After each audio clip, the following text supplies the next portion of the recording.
Hey everyone, in this video we'll learn all about sequences. So first let's define exactly what a sequence is. So all it is an ordered list of numbers. It's an ordered list of numbers. So let's go ahead and write down an example of a sequence. So we open it with curly brackets. We are going to write a few numbers in it: 2, 4, 8, 16, 32, and then dot, dot, dot. So dot, dot, dot, and then we'll close the curly brackets. Okay, so here's a sequence. And as you can see right here, it has a few numbers in it. It has 2, 4, 8, 16, 32, and these 3 dots. So what does all this mean? So again, a sequence is just an ordered list of numbers. And the first number here is 2, or the first term. Each of these numbers are called terms. So the first term of the sequence is 2, the second term is 4, the third term is 8, the fourth term is 16, and the fifth term is 32. So these are all called terms. And we have these 3 dots at the end. This is called an ellipsis. So when you have an ellipsis, or the 3 dots, when you have it at the end of a sequence, it means that this sequence right here, so this sequence is an infinite sequence. It's infinite. Meaning it doesn't just stop at 32. It goes on forever. It goes on to the next numbers in the sequence: 64, 128, 256, and so on. And we'll talk about exactly how we determine the next numbers in the sequence. But when you see an ellipsis at the end of a sequence right here, it tells you that the sequence is infinite. So now let's talk about a formula we use. The formula for the sequence to determine the value of each term. So it would go like this: a sub n equals a sub n equals 2 to the power of n. And what this means is that each term is just 2 to the power of that term number. So let's say we want to find the first term, a sub 1. So a sub 1, for example, that's just 2 to the power of 1. And 2 to the power of 1 is simply just 2. And that's correct. A sub 1, the first term is indeed 2, right there. The first term is 2. What about the fifth term, a sub 5? So a sub 5 equals 2 to the power of 5. 2 to the power of 5 is 32. And 32 is indeed the fifth term. 32 is the fifth term in our sequence right there. Great. Now what about the sixth term? So we don't have every term written out here because this is an infinite sequence and it would be impossible to write down an infinite amount of numbers. That's why we have the ellipsis right here. But there is a sixth term.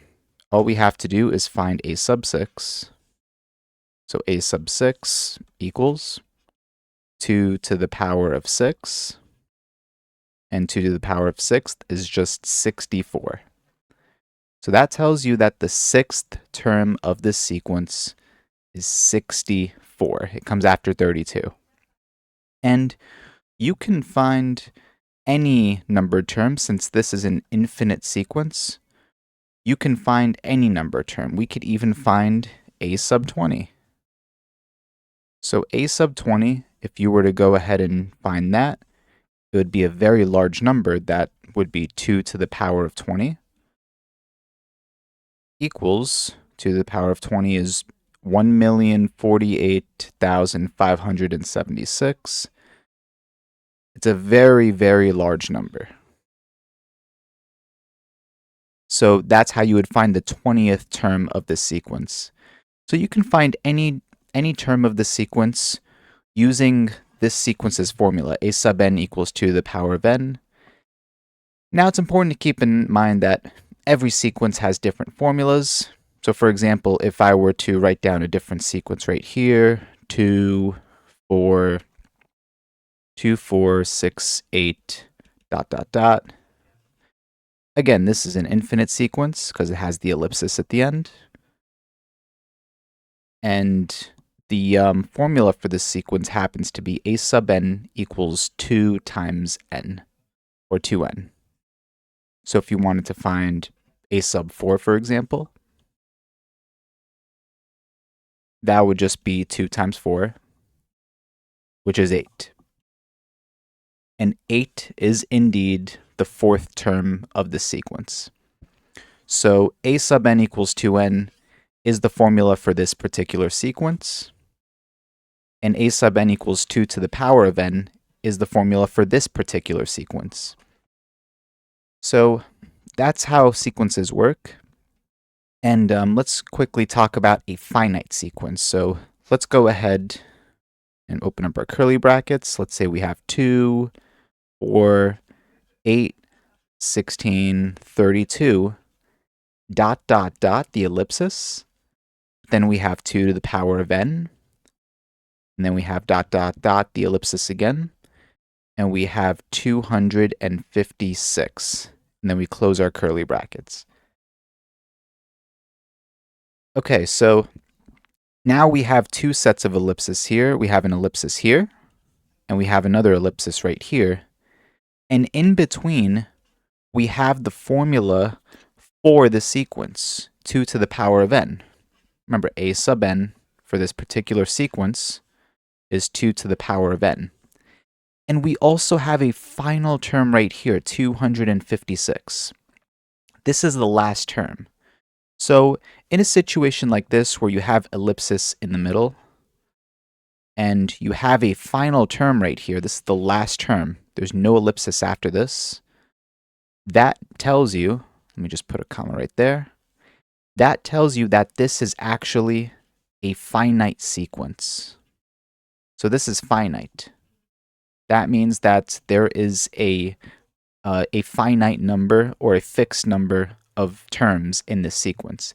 It does not go on forever. But as you can see right here, it's very similar to the first one, our first sequence that we had up here. But this sequence is infinite. And this sequence is finite because it ends at 256. It doesn't go past 256. That's very important. But everything else about it is the same. The first term is 2, the second term is 4, the third term is 8. And you can determine it using a sub n equals 2 to the power of n right here. You can determine each term. So if you wanted to find a sub 5, for example, same thing, that's 2 to the power of 5, which is 32. And 32 is indeed the fifth term in this sequence. And it also has the formula for the terms right here for the sequence, 2 to the power of n, to the power of n. And real quick, what is the seventh term for this? So a sub 7 equals 2 to the power of 7, which is 128. And what about a sub 8? A sub 8 equals 2 to the power of 8, which is 256, which is our last term. 256 is our last term, which is the 8th term. So that means this sequence has 8 terms. There are no more than 8 terms in this sequence. Even if you try to find a to the power a sub 9, so if you tried to find a sub 9, you actually can't do it in this sequence. Because this sequence only has 8 terms. It has 2, 4, 8, 16, 32, everything in between up to 256. So 256 is the last number, or it's the last term in the sequence, and it's the 8th term, so there are only 8 terms in the sequence. And that's very important for a finite sequence. There's only a certain number of terms, whereas an infinite number of sequence, an infinite sequence, there are an infinite number of terms, it can go on forever. So that's the important difference right there. Now let's quickly talk about alternating sequences. Let's say we had, very similar to the first one we had, 2, 4, 8, 16, 32. But instead, let's say it was like this. -2, +4, -8, +16, -32, ... Close brackets. Okay, now this sequence is very similar, but it's alternating. And it's alternating because it starts with a negative, then it goes positive, then it goes negative, positive, negative, positive, negative, positive forever. It keeps alternating the sign from negative to positive. So the formula for this sequence would be -1 to the power of n times 2 to the power of n. So that's the formula for this sequence. And whenever you have a -1 to the power of n right here in your sequence formula, then you could tell that the sequence alternates between negative and positive. And we could test it out real quick. So if we wanted to find the fifth term, a sub 5, that equals -1 to the power of 5 times 2 to the power of 5. And let's evaluate this. What's -1 to the power of 5? That's just -1. And what's 2 to the power of 5? That's 32. So -1 times 32, that comes out to -32. So the fifth term is -32. It is indeed -32 right there. Perfect. Now let's actually talk about a slightly different sequence, one that also alternates. So let's say we have 2, 4, so 2, -4, +8, -16, +32, ... So again, this is also an infinite sequence because it has the ellipsis at the end. It looks very similar to this sequence right here, but instead of starting negative, positive, -2, +4, it goes positive, negative, +2, -4. So it still alternates. This is still an alternating sequence, but although it's alternating, it's reversed. It starts positive, then it goes negative. It goes positive, negative, positive, negative, positive, negative. Whereas this first one we dealt with went negative first, negative, positive, negative, positive, negative, positive. So the formula for this sequence, a sub n, it's actually very similar to this one. It's slightly different. Let's actually copy this one.